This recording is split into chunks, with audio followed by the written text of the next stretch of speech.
Assalamualaikum warahmatullahi wabarakatuh. Alhamdulillahilladzi addabana bil Qur'anil Karim wa hadzaba akhlaqana bi sunnati sahibil khuluqil azim wa da'ana ila makarimil akhlaqi wal uslubil hakim. Ashhadu an la ilaha illallah wahdahu la syarika lah wa ashhadu anna nabiyyana Muhammadan abduhu wa rasuluh wa safiyyuhu min khalqihi wa habibuh alladhi addal amanah wa ballaghar risalah wa nasahal ummah fajazahu Allahu an ummatihi khaira jazaa. Allahumma salli wa sallim ala nabiyyina Muhammadin wa ala alihi wa ashabihi wa man tabi'ahum bi ihsanin ila yaumiddin, amma ba'd. Faqala Allah tabaraka wa ta'ala fi kitabihil Qur'anil Karim, a'udzu billahi minasy syaithanir rajim min hamzihi wa nafthihi wa nafthihi. Bismillahir rahmanir rahim. Ya ayyuhalladzina amanu taqullaha wa qulu qawlan sadida yuslih lakum a'malakum wa yaghfir lakum dhunubakum wa may yuti'illaha wa rasulahu faqad faza fawzan 'azima. Wa fi qawlihi tabaraka wa ta'ala aidan, a'udzu billahi minasy syaithanir rajim min hamzihi wa nafthihi wa nafthihi. Bismillahir rahmanir rahim. Rusulan mubashshirina wa mundhirina li'alla yakuna lin-nasi 'ala Allahi hujjatun ba'da ar-rusul wa kana Allahu azizan hakima. Ahibati fillah, bapak-bapak dan ibu-ibu, hadirin wal hadirat sidang jamaah salat maghrib rahimani wa rahimakumullah. Kembali kita bersyukur kepada Allah tabaraka wa taala yang telah meninggalkan pedoman yang sangat berharga kepada kita, yaitu adalah Al-Quran sebagai mukjizat yang terbesar Allah wahyukan kepada Nabi kita Muhammad sallallahu alaihi wasallam. Semoga dengan kesungguhan kita disertai dengan keistiqomahan yang selalu mengharapkan keridhaan dari Allah, kita berusaha selalu mengamalkan ayat-ayat yang diturunkan oleh Allah kepada Nabi kita Muhammad sallallahu alaihi wasallam melalui perantaraan malaikat Jibril. Dan semoga pertemuan kita ini Allah jadikan sebagai pertemuan yang bisa membawa kita kepada kesuksesan dari dunia sampai ke akhirat nanti. Selanjutnya salawat dan salam semoga senantiasa Allah sampaikan kepada Nabi kita Muhammad sallallahu alaihi wasallam dengan ucapan Allahumma salli wa sallim ala Muhammad wa ala ali Muhammad. Ahibati fillah, bapak-bapak dan ibu-ibu, hadirin wal hadirat sidang jamaah salat maghrib rahimani wa rahimakumullah. Seperti biasa, kita tetap melanjutkan kajian kita seputar tentang pembahasan kitab yang dikarang oleh Al-Imam Ibnu Qayyim Al-Jauziyah, yaitu nama kitabnya Al-Wabilus Shayyib. Al-Wabilus Shayyib.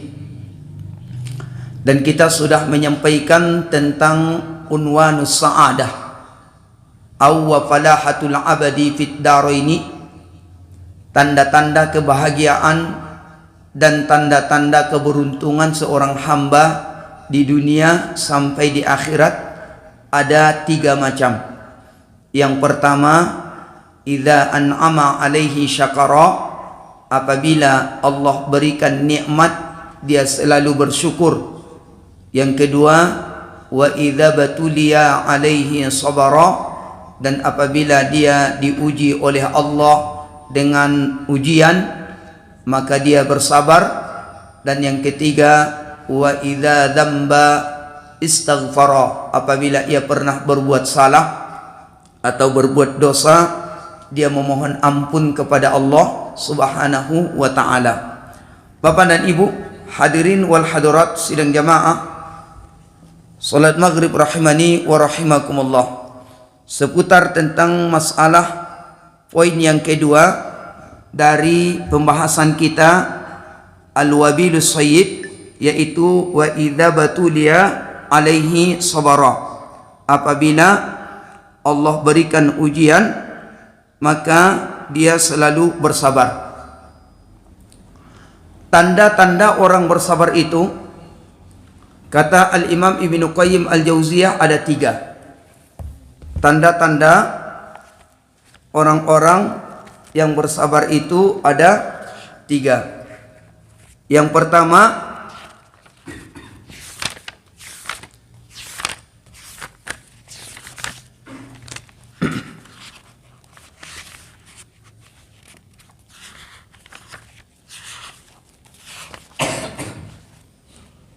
mihanum minallahi ta'ala, ujian yang diberikan oleh Allah Subhanahu wa ta'ala, yabtalihi biha fafaradahu fiha as-sabru wa taslim. Ujian yang diberikan oleh Allah Subhanahu wa ta'ala kepada seorang hamba supaya dia mendapatkan keselamatan di dunia sampai di akhirat nanti, maka harus 3 macam yang ia ketahui. Yang pertama, makna as-sabar. Was-sabru habsun nafsi anit tasakhuti bil maqdur. Sabar itu, kata Al-Imam Ibnu Qayyim Al-Jauziyah, adalah menahan diri dari anit tasakhut. Tasakhut itu artinya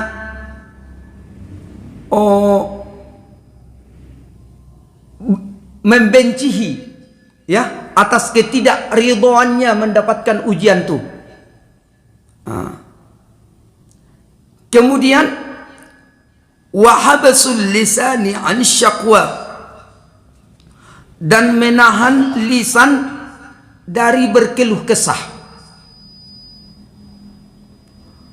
Kemudian yang ketiga, wahabsul jawarih anil ma'siyah, dan menahan anggota badan melakukan perbuatan yang tidak diinginkan oleh Allah. Kallatami, seperti latom, itu artinya menampar-nampar pipi. Wasyaqqat thiyabi, dan merobek-robek baju. Wanatfus sya'ri, dan menjambak-jambak rambut, menarik-narik rambut. Wada'a bida'wal jahiliyah, dan dia berkata-kata seperti orang-orang jahiliyah. Kalau istilah bahasa Waknya, inyo marato-rato. Yo menyanyi-nyanyi ketika dapet ujian tu. Iko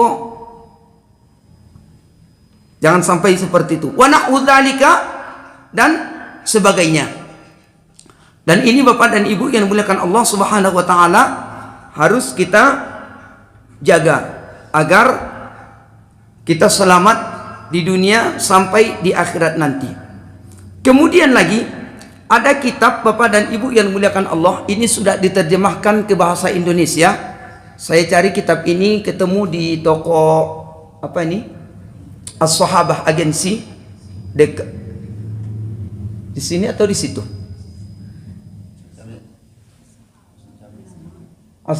Di situ ya. As-Sahabah Agency di dekat Masjid Tarok. Di seberangnya. Ini kitabnya aslinya adalah yang dikarang oleh Amir Muhammad Amir Al-Hilali, namanya Kaifiyatu Tuwajihul Ibtila. Kaifiyatu Tuwajihul Ibtila, tata cara menghadapi ujian, ya, tata cara menghadapi ujian. Kalau di sini dia menulis judulnya menghadapi ujian dan cobaan hidup, ya, menghadapi ujian dan cobaan hidup melalui Al-Quran dan Sunnah. Ini adalah buku aslinya bahasa Arab dan sudah diterjemahkan ke bahasa Indonesia. Di dalam kitab ini, Bapak dan Ibu yang dimuliakan Allah Subhanahu wa taala, Beliau Syekh Amir Muhammad Amir Al-Hilali hafizahullah ada menyebutkan sekitar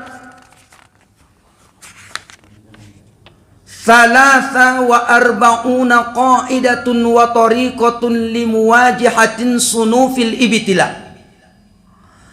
Ada sekitar 43 cara seseorang dalam menghadapi ujian yang diberikan oleh Allah. Berarti satu malam tidak bisa kita selesaikan ini. Ya. Ada 43 cara seorang hamba saat mendapatkan ujian dari Allah Subhanahu wa taala. Di antaranya, Bapak dan Ibu yang dimuliakan Allah, yang perlu dia ketahui, ada satu hadis yang pernah dulu disampaikan oleh seorang sahabat Nabi kita Muhammad sallallahu alaihi wasallam yang bernama Abu Hafsah radhiyallahu anhu. Pernah ia berkata ila Ubadah bin Samit, kepada Ubadah anak Samit radhiyallahu anhu, yaitu Ubadah bin Samit ini adalah anaknya. Apa kata Abu Hafsah radhiyallahu anhu kepada anaknya Ubadah bin Samit? Ya bunayya, wahai anakku, innaka lan tajida ta'ma haqiqatil iman hatta ta'lama anna ma asabaka lam yakun liyukhti'aka wa ma akhta'aka lam yusibaka.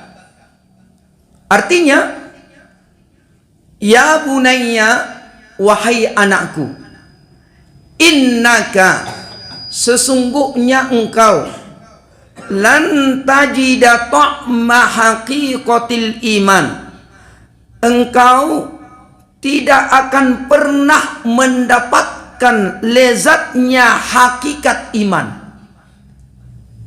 Dengarkan ini perkataan dari Abu Hafsah kepada anaknya Ubadah bin Samit. Anakku, engkau tidak akan mendapatkan lezatnya, manisnya keimanan, atau engkau tidak akan mendapatkan lezat hakikat keimanan hatta ta'lama annama asabaka lam yakun liyukhti'aka, sebelum engkau berilmu bahwa apa saja yang menimpa dirimu niscaya ia tidak akan meleset darimu. Pahami ini? Berarti ini adalah masalah takdir. Masalah takdir. Nah, karena apapun yang kita dapat di dalam hidup ini, itu semuanya adalah takdir. Makanya kalau ingin kita selamat dunia dan akhirat, hindarkan dari mengucapkan kata-kata kebetulan. Karena tidak ada istilah kebetulan dalam hidup ini. Kenapa kamu datang ke masjid? Kebetulan ambo mendengar suara Ustadz Ahmad Dahlan. Kebetulan. Kenapa kamu terlambat datang? Kebetulan. Setiap apa yang dibaca ditanya kebetulan. Tidak ada kebetulan tu. Siapa saja orang-orang yang sering mengucapkan kata-kata kebetulan, berarti tanpa ia sadari dia sudah menafikan keberadaan Allah. Dia sudah menafikan keberadaan Allah. Berarti dia tidak yakin kepada takdir.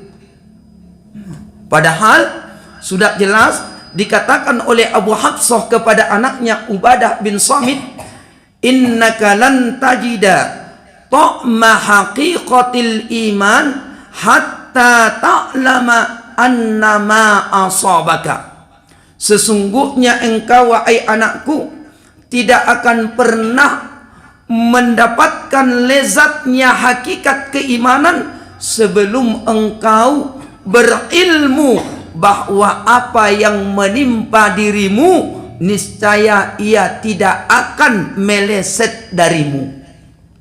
Sapandai-pandai awak mengelak, kalau sudah datang takdir tidak bisa awak lari. Apapun caranya.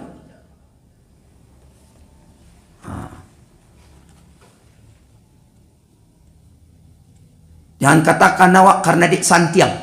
Tidak ada. Itu semuanya adalah takdir. Kemudian, lam yakun liyukhti'aka wa ma akhta'aka lam yakun liyusibaka. Kata Abu Hafsah kepada anaknya Ubadah bin Samit, kata beliau, dan apa saja yang meleset darimu, ya, apa saja yang meleset darimu, niscaya ia tidak akan menimpa dirimu. Sepandai-pandai orang ingin berbuat jahat kepadamu, kalaulah Allah tidak mengizinkan, tidak akan bisa orang membuat jahat kawak.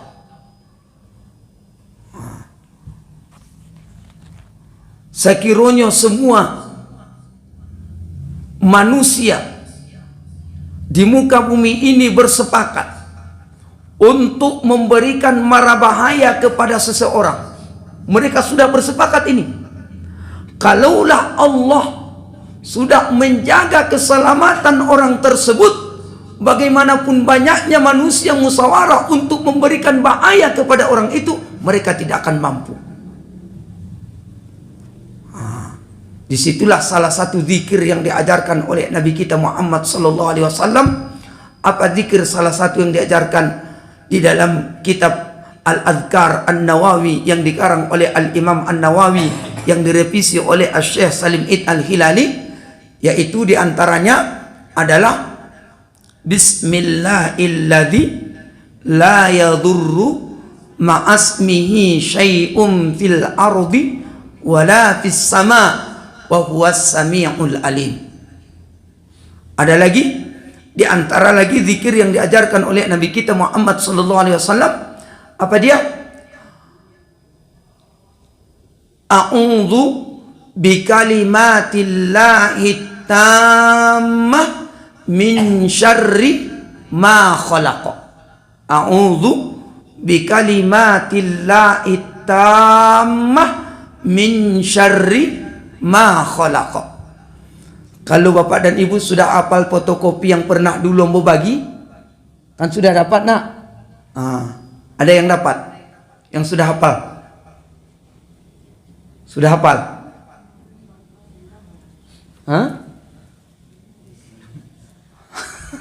Lalamu Ustaz, lah sebulan nak. Bahkan lalu puluhnya. Bila lu Ustaz ku mengajar fotokopi. Bukan hanya lupa hafalannya, tapi nyo lupa bila lu lah Ustaz ku mengajar fotokopi. Itulah parah tu lupanya. Perlu diruqyah tu Pak. Ma'asyiral muslimin, Bapak dan Ibu yang dimuliakan Allah Subhanahu wa taala. Salah satu doa yang diajarkan oleh Nabi kita Muhammad sallallahu alaihi wasallam waktu itu kepada para sahabat adalah Allahumma inni a'udzu bikalimatillahi tammah min syarri ma khalaqa wa dhara'a wa bara'a wa min syarri ma yanzilu minas sama' wa min syarri ma ya'ruju fiha wa min syarri fitanil laili wan nahar wa min syarri kulli tariqin illa tariqan yatruku bi khairin ya rahman. Nada pe. Fotokopinya lah lupa Ustaz. Itu salah.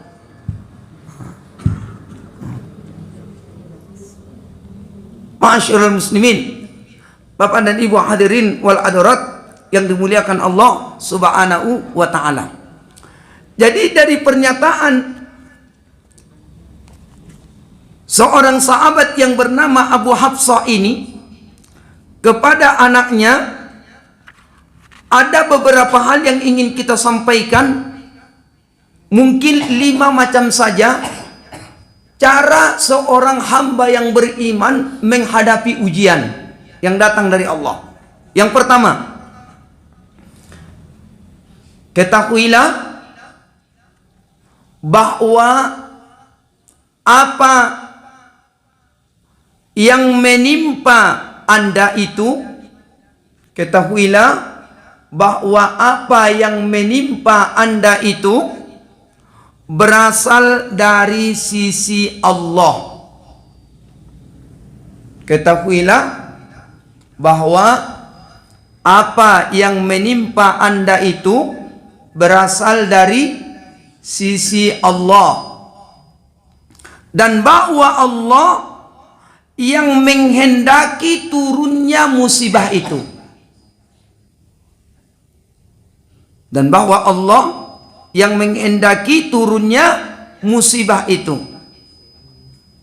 Makanya disebutkan oleh Allah tabaraka wa taala di dalam Al-Qur'an, A'udzu billahi minasyaitonir rajim. Bismillahirrahmanirrahim. Ma asaba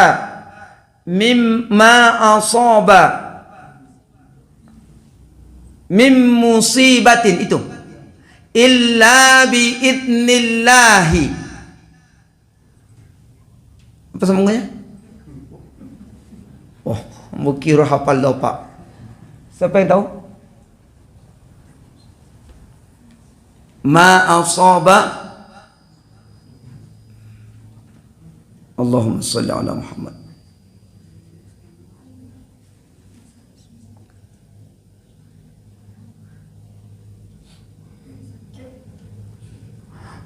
Ma asaba min musibatin illa biidnillah.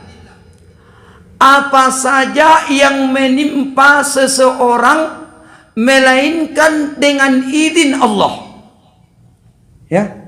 Wa may yu'min billah yahdi qalbah. Siapa yang beriman kepada Allah, Allah akan memberikan petunjuk ke dalam hatinya. Ketika ada iman tentang masalah takdir, mungkin Allah berikan ujian seperti ini, ya. Allah ingin mau menggugurkan dosa-dosaku. Mungkin juga Allah ingin mau mengangkat derajatku. Ini orang beriman. Orang beriman tidak akan pernah keluar Bapak dan Ibu dari lisannya di saat dapat ujian dari Allah kata-kata tidak ridho. Mustahil orang beriman seperti itu. Kalau ada orang yang ngaku beriman, itu baru. Kalau sekedar ngaku-ngaku, disitulah yang banyak orang yang sering mengucapkan kata-kata, bahkan apa ceknya, ya Allah, dosa apa lagi yang saya kerjakan ya Allah? Saya rasanya tak pernah berbuat salah. Disebutkannya satu-satu amal-amal solehnya kepada Allah. Ya Allah, bukankah 5 waktu sehari semalam saya tetap menjaganya, sholat berjamaah di masjid? Ya Allah, bukankah setiap hari Senin dan Kamis ambo puasa sunnah? Ya Allah, bukankah setiap tengahan malam saya sering mengadu kepadamu? Tahajud, kenapa semakin rajin aku beribadah kepadamu ya Allah? Semakin banyak ujian. Kalau engkau tidak menghentikan ujian ini, saya akan berjanji tidak akan mau sholat lagi. Memangnya salah siapa? Apa seperti itu diancam Allah? Nggak boleh. Ada seperti itu, kadang-kadang manusia seperti itu. Dia sebutkan satu persatu amal-amal solehnya. Ada orang tak pernah sekalipun sholat, tak pernah menghadap kiblat, bahkan lebih kaya engkau berikan ya Allah daripada saya. Ada tuh. Mudah-mudahan tidak ada sekitar ini. Ini yang kita takutkan Bapak dan Ibu yang dimuliakan Allah Subhanahu wa ta'ala. Itu yang pertama. Yang kedua, cara menghadapi ujian yang datang dari Allah itu adalah sesungguhnya cobaan dan ujian itu, ya, sesungguhnya cobaan dan ujian itu untuk orang-orang yang beriman. Sesungguhnya cobaan dan ujian itu untuk orang-orang yang beriman adalah sebuah ketetapan yang mesti berlaku. Karena sudah dikatakan oleh Nabi kita Muhammad SAW dalam Sahih Muslim yang dari seorang sahabat yang bernama Abi Hurairah radhiyallahu anhu, "Ma min musibatin tusibul muslima illa kaffarallahu biha anhu hatta syaukati yushakuha." Tidak ada satupun musibah ataupun ujian yang ditimpakan oleh Allah kepada hamba-hambanya yang beragama Islam, terkecuali ujian ataupun musibah itu salah satu tujuan Allah ingin mau menggugurkan dosa hamba-hambanya. Hatta syaukati yushakuha, meskipun duri yang menyusuk ke tubuhnya sekalipun. Itu kata Rasul. Subhanallah. Itulah indahnya Islam itu, Pak. Tidak ada yang buruk. Semuanya mendatangkan kebaikan. Jadi apabila ada orang yang mengatakan itu adalah suatu keburukan, berarti itu adalah suudzonnya kepada Allah, berburuk sangkanya kepada Allah. Kalau kita berburuk sangka kepada Allah, berarti ana indadz-dzanni abadi bi. Saya sesuai dengan persangkaan hambaku kepadaku. Mana lebih baik Bapak dan Ibu yang dimuliakan Allah Subhanahu wa ta'ala? Berbaik sangka kita terus-menerus di saat mendapatkan ujian yang diberikan oleh Allah, atau malah berburuk sangka di saat kita dapat ujian itu. Kalau kita berbaik sangka dari ujian, sudah kita dengarkan dari Rasulullah SAW yang terdapat di dalam Sahih Muslim, itu adalah salah satu sebab Allah ingin mau menggugurkan dosa hamba-hambanya. Apapun dia ujiannya, meskipun duri sekalipun. Ibu yang memasak di dapur, tadi di pasar beli ikan, ya, beli ikan yang ikan sawah tuh yang agak-agak pertengahan tuh, datang apa kok lama kok, sampai jangan ada yang tak buang, coba goreng sampai bisa dimakan sadunya. Digoreng oleh si ibu. Ketika bapak dan ibu lah selesai diidangkan, lalu siapa dicubitnya, diambilnya daging ikanku, masuk duri ikan tu langsung. Kurang aja ikanku. Kurangnya aja ikanku ciknya. Dosa bertambah. Dosa. Apa salah ikan?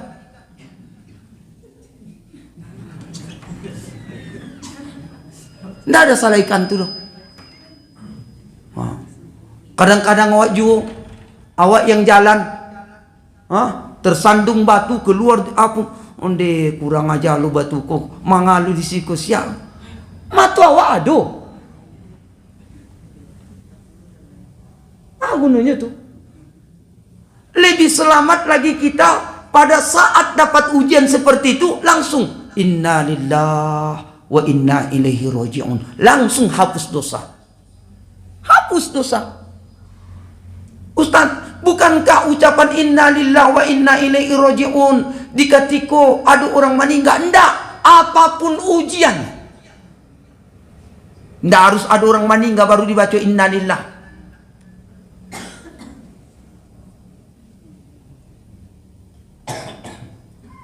Setiap apapun permasalahan yang kita dapati dalam hidup ini Bapak dan Ibu, kita ucapkan innalillah, itu salah satu sebab disebutkan oleh Rasulullah menggugurkan dosa seorang hamba. Subhanallah. Bukankah disebutkan oleh Allah dalam Al-Quran, wa basyiris sabirin, berikanlah kabar gembira kepada orang-orang beriman. Siapa mereka yang beriman itu? Yang diberikan Allah kabar gembira, alladzina idza asabathum musibah, orang-orang yang apabila ditimpakan Allah kepada mereka musibah, qalu, mereka berdoa saat itu kepada Allah. Apa doa mereka? Inna lillah wa inna ilaihi raji'un. Sesungguhnya kami milikmu ya Allah, dan kami akan kembali kepadamu ya Allah. Apa kabar gembiranya? Ulaika alaihim salawat. Ini dia. Mereka orang-orang yang mengucapkan inna lillah wa inna ilaihi raji'un di saat dapat ujian itu, alaihim salawatum min rabbihim, mendapatkan salawat dari Rabb mereka. Kalau Allah bersolawat kepada kita, maknanya adalah ampunan. Allah menggugurkan dosa hamba-hambanya. Kemudian yang kedua, apalagi kabar gembira kepada orang-orang yang bersabar di saat ujian. Warahmah, Allah akan selalu menurunkan kasih sayang. Yang ketiga, wa ulaika humul muhtadun, mereka itulah orang-orang yang selalu mendapatkan petunjuk dari Allah. Subhanallah. Jadi tak perlu kita bapak dan ibu yang muliakan Allah berburuk sangka di saat dapat ujian itu. Kita pasrahkan semuanya kepada Allah Subhanahu wa taala. Karena tidak ada yang mendatangkan keburukan. Yang ketiga, cara kita untuk mendapatkan menghadapi ujian itu, yang ketiga adalah ketahuilah bahwa bencana yang menimpa Anda benar-benar telah ditakdirkan oleh Allah dan ditulis untuk Anda 50.000 tahun sebelum penciptaan langit dan bumi. Masya Allah, takdir kita semuanya sebelum langit dan bumi ini bersama isinya diciptakan oleh Allah, takdir kita semuanya sudah tercatat. Kita cuma menjalani. Tapi ingat, tidak boleh kita langsung salah lo. Mga alun datang ke masjid lah. Lah ditakdirkan Allah mah. Lah ditakdirkan Allah sebelum 50.000 tahun Allah menciptakan. Didakwahinya loh orang yang bertanya itu. Itu bahaya.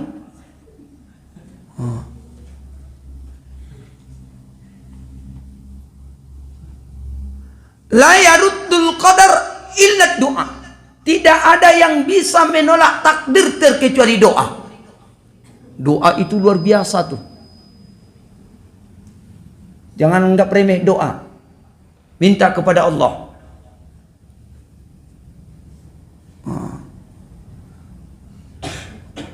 Masih ingat ketika bulan lalu ambo baca cerita tentang masalah kenangan di masa lalu bahwa kami kakak beradik 3 balai hurang. Dari 3 balai hurang cuma ambo seorang yang tamat SD. Ambo jua anak yang paling ketek, yang paling bungsu. Lah, tentu jadi tantangan barek berpikir.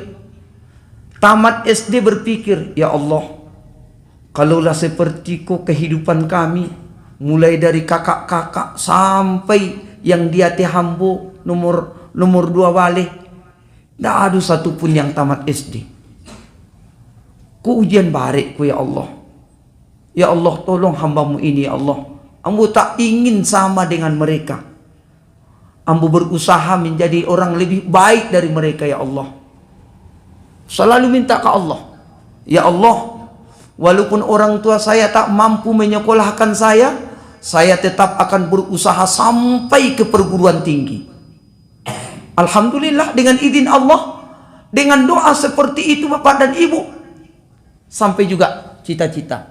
Cuma ambo satu-satunya yang tamat dari anak orang tua kuliah. Sampai dulu ketika keberangkatan ke Mesir, Pak, Saking ndak percayanya nak orang tua bapak dan ibu yang mulakan Allah, ambo berangkat ke Mesir karena ambo saat itu tamat dari Mustafawiyah Purba Baru tuh 7 tahun, ya, menganggur lolai, merantau ke Medan. Setelah itu ada orang membiayai, berangkat ambo ke Mesir. Ketika sampai di Polonia waktu itu belum apa yang sekarang ini, ya, ambo telepon orang tua, ayah, mak, malam ini saya berangkat ke Mesir. Ndak yakin. Duto tuh ceknya. Napa yakin orang tua? Di mana dapat piti sebanyak itu ke luar negari ceknya? Ndak percaya, ndak ikut orang tua melepaskan kepergian karena ndak percaya. Kenapa Bapak dan Ibu? Karena ambo merantau ke Medan cuma tukang sapu di Masaji. Baralah gajinya tuh Pak. Tukang sapu, membersihkan WC, tukang adzan. Itu nyuka Raja Ambo dulu. Tapi apa yang mustahil bagi Allah? Tidak ada yang mustahil bagi Allah. Jangan pernah berputus asa dari rahmat Allah. Allah itu mudah segala-galanya. Ya. Akhirnya Bapak dan Ibu yang dimuliakan Allah, begitu ambo telepon sekali lagi, ambo lah masuk ke dalam pesawat. Sebelum ada aba-aba dimatikan HP, saya telepon terakhir orang tua, ayah, ambo sudah di dalam pesawat. Walaupun ayah tidak percaya, ambo tetap berangkat. Yang penting doakan ambo, ridhoi perjalanan ambo, semoga diridhoi oleh Allah Tabaraka wa Ta'ala. Menangis langsung. Menangis orang tua langsung. Sampai di Mesir, ambo telepon balik, ayah, ambo lah tiba di Mesir. Menjago masjid juga, langsung menjago masjid. Iyo, adik-adik, siapa anak-anak yang kapau ke luar negeri, jangan takut, cari masjid, itu nomor 1. Semakin awak mencari masjid, karena masjid adalah tempat yang sangat dicintai oleh Allah. Jangan anggap remeh masjid itu. Walaupun gaji awak tidak sabara. Mungkin anak-anak kita ini mungkin pernah merasakan. Berapa lu tuh? Kalau ambo masuk itu waktu itu Bapak dan Ibu, gaji per bulan karaju di masjid itu cuma 200.000. 200.000 sebulan.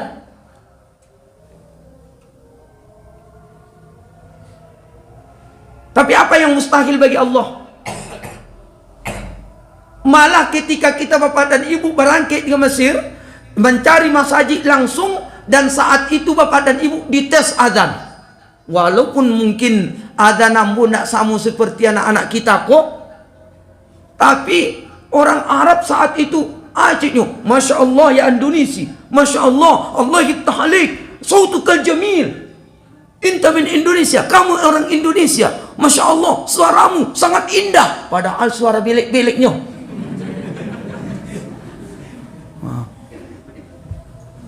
Alhamdulillah diterima tukang azan. Dari situ ambo Bapak dan Ibu, karena ambo berangkat ke Mesir waktu itu tidak sama seperti anak-anak kita kini dites. Ambo langsung waktu itu terjun langsung ke Mesir. Ya, tidak ada testing di sini. Ya, kalau untuk saat ini tidak berlaku lagi. Makanya kalau ada orang yang berangkat diam-diam berangkat ke Mesir, lalu begitu dia sampai di Mesir, dia masukkan ijazahnya, tidak diterima lagi. Kalau untuk saat ini, di masa mula dulu terakhir tuh boleh berangkat langsung ke Mesir, yang penting ada ongkos, ya, sampai di Sinan lah, ajukan proposal, daftarkan diri, kemudian tunggu sebulan. Setelah itu baru keluar surat isol namanya, tanda terima bahwa kita sudah diterima mahasiswa. Nah, setelah itu datang kita ke kuliah, diuji Al-Quran 2 juz saat itu.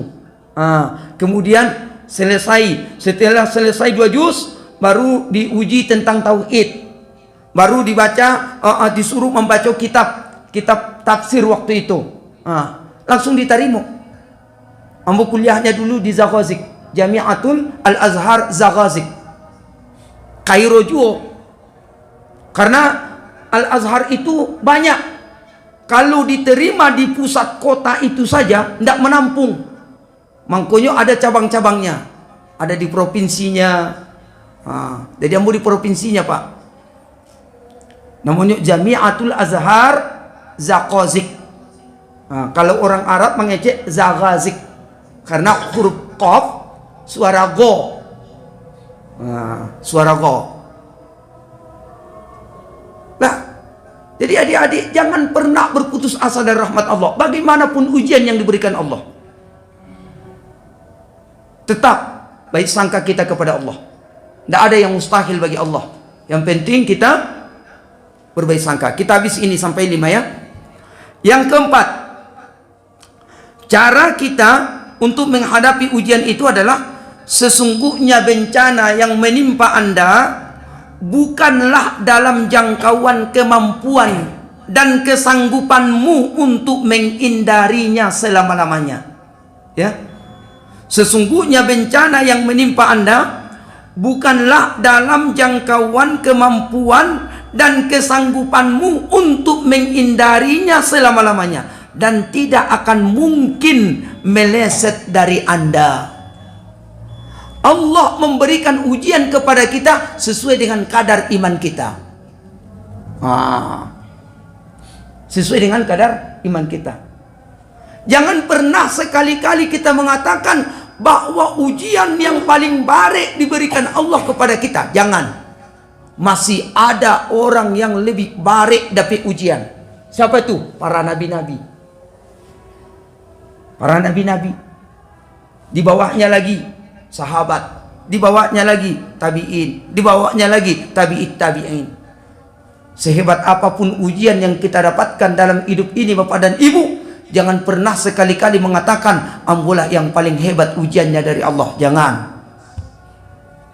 Kita belum seberapa ujian yang diberikan Allah. Allah memberikan ujian itu kepada kita karena Allah yakin kita pasti sanggup untuk menghadapinya.